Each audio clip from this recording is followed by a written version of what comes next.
so remind him of that, or give him a warning that it's obviously best for him to refuse to participate in that conversation.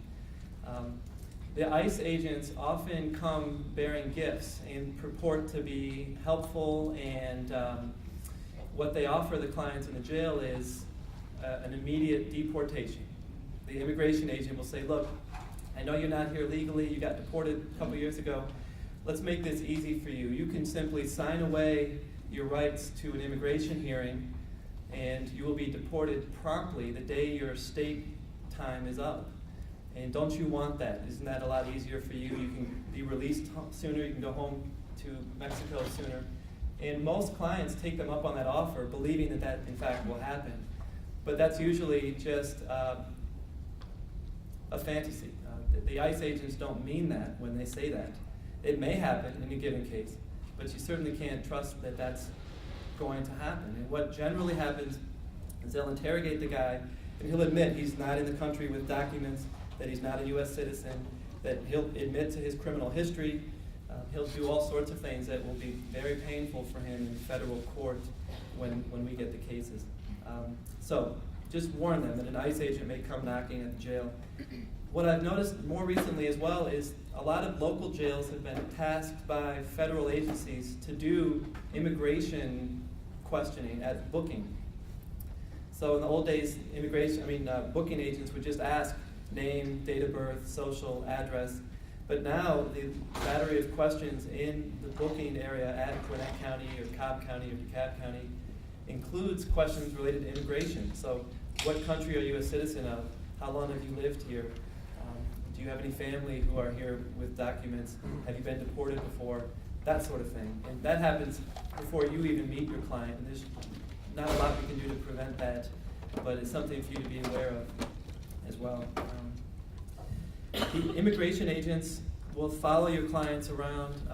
If your client gets a state prison sentence, they might go to the state prison and interrogate him there. What often happens is your client will finish his state sentence and go into immigration custody. So he'll go to a local jail thinking he's going to be deported imminently, and he'll sit there for 2 months, and then one day the ICE agents will pick him up at the City of Atlanta jail and drive him over to federal court, and he'll learn he's been indicted for a federal crime. So just try to convince your client to be as paranoid as I am about all of this from the beginning. It shouldn't take too long to do that. You might want to warn his family members. Immigration agents, task force agents may go knocking on the family members' doors to question them about your client. It's really hard to learn when you're a lawyer in state court whether there's a federal investigation. And I know that. I used to be in Fulton County, and it's all very mysterious. The whole concept of whether the federal government is going to prosecute your client. But there are ways to get a clue that can let you know whether in fact your guy is at great risk or not. The first thing that I would do is contact the local jail where your guy is held and just ask whether there are any immigration detainers on him. Go to the booking section of the jail, because the ICE agents have to file a form, an I-247 form that serves as a detainer for the local jail, puts them on notice that ICE is going to arrest your guy as soon as he's done in the local jail. That's an obvious clue that there's a possible federal case in the background. But more subtly, look at your police report. If there appears to be an agent on that police report that is involved in some wider task force and is not just a beat cop on the street, but is involved in some task force with some long acronym, then that's another clue that there's a federal case that's looming. There are particular agents that you all probably know better than I do that are on these task force, but one that comes to mind in DeKalb County is Charlie Lida, who's a narcotics investigator, and he is in bed with several immigration agents, and they are traveling around metropolitan Atlanta purportedly investigating gang activity, but violating civil rights all over the place. Any case where you have Lida on it, you've got to assume that there's some wider federal RICO conspiracy charge coming down the pipe. But there are others. a lot of state agents, state officers have been deputized by the FBI or by immigration or DEA, and they're quite proud of it. And you can play on their ego a little bit and just ask them about it, compliment them, and just see where it leads. They love to talk about their deputization. I think it can't hurt to ask the ADA in your case. Say, hey, have you had any conversations with the U.S. Attorney's Office? In my opinion, I think a lot of ADAs would like to have the feds take the case so that the state can dismiss it and they can move on to some other case. And it's not unusual for an ADA to admit to you, well, actually, yes, I have talked with some assistant U.S. attorney over at the federal courthouse. Do you have a question? I do. Just a very brief question, and I may have missed something at the beginning of your presentation, but in what capacity does the Federal Defender's Office receive these cases once we've had them?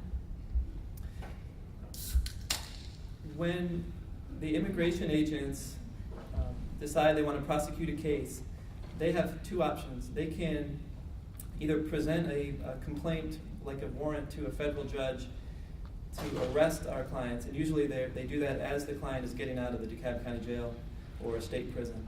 And then they bring him over to court, and one of us is on duty that day, and we meet him that day. And then a month later, they'll indict the case with the grand jury. More often than not, the U.S. Attorney's Office is doing all this in the background. They don't want to give advance warning that they're prosecuting anyone. They don't want word to get out in the community that they're investigating a gang, RICO, robbery case. So they'll do a secret indictment and then do a big roundup where they might arrest 10, 20 people all at one day and bring them all to court on an indictment. And again, one of us is there waiting to represent the person on that day. So they're actually, they're criminal offenses, but are they also immigration-related offenses that you could be brought in on or charged with? Oh, okay. I guess that's the question, is what's the scope of? Well, the question is what's the scope of our cases in federal court? Are there also immigration cases sort of parallel to the criminal case? Right, because I think you referenced earlier that once they get out of state court, then it comes to your office, or some of the cases do, and I was trying to get a feel for what the exact scope is of that.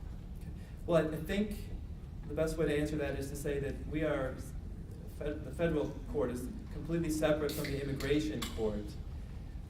So there's usually immigration case is running parallel to the federal case.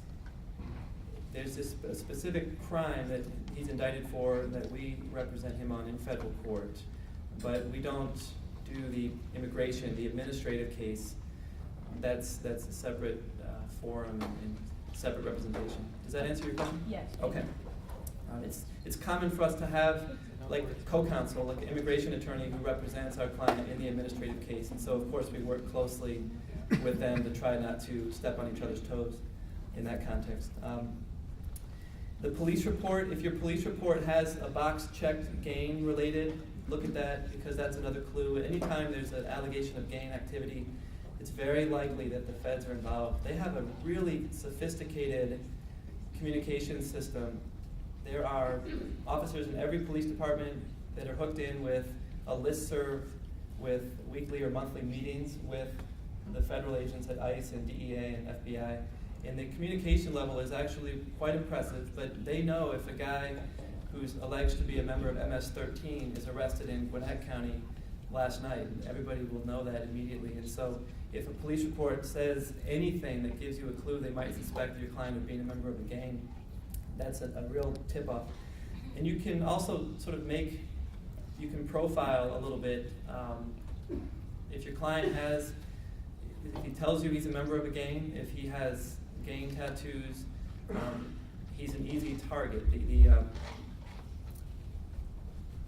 If your case has co-defendants, if there's multiple defendants in the case, it's another clue that it might be a big enough scope for the feds to be interested in the case. All right. One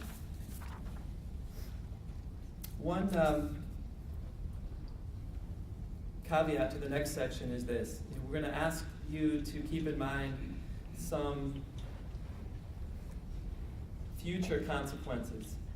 And again, I want to say that if you're doing a plea, trying to work out the best deal that you can for your client, today, you've got to do what's best for today and not cause your client any harm today just because of some hypothetical future harm in a federal case. So take all of this with that in mind.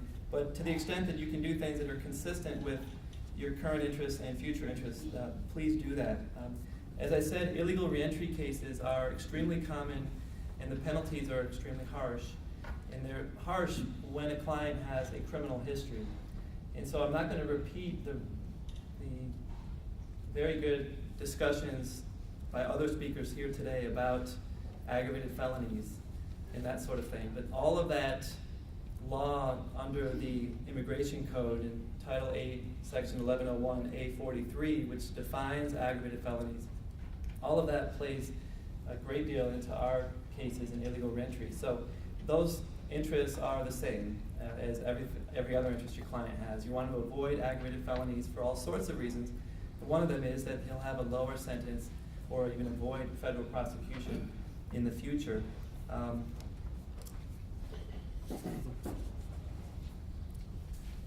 The guilty plea in state court, to the extent that you can, try to keep the factual basis in the plea colloquy as minimal as possible. Obviously, don't allow your client to admit that he's in the country without documents, or that he's been deported before, or that he's a member of a gang. And I recognize that increasingly the state prosecutors are prosecuting people under the gang membership statute. So obviously, if you're pleading guilty to that, that's unavoidable. But otherwise, if it's not an element to the offense, try to keep the transcript clean. In federal court, when a federal judge has to decide whether a state conviction counts for various enhancements, in general, the federal judge has to look only at the indictment to decide if it's a violent crime or if it's a drug trafficking crime. But a lot of these statutes are ambiguous, such as aggravated stalking in the state statute. You might plead your client guilty, he might plead guilty to aggravated stalking if you can do it without admitting any violence in the plea colloquy, then please do so. Because unless the government has a plea transcript proving that your client admitted that he used violence in the aggravated stalking, it's probably not going to be an aggravated felony or a crime of violence in federal court. So I'm probably getting into too much detail on that, but the point is try to minimize your client's admissions in the plea colloquy as much as you can. And that's about it. I'm under time, I'm sure. I really appreciate the chance to come up here. We really respect everything that everybody in this room does. It's the fact that people are here to talk about clients who have immigration issues is fantastic. I can't believe how many people are here. To me, this is a new sort of civil rights issue that needs fixing. These clients are easy targets. They're uneducated in general, certainly in the U.S. They are scared. They're quiet about their own rights for obvious reasons. So it's fantastic to see a group of lawyers who are interested in fighting for them.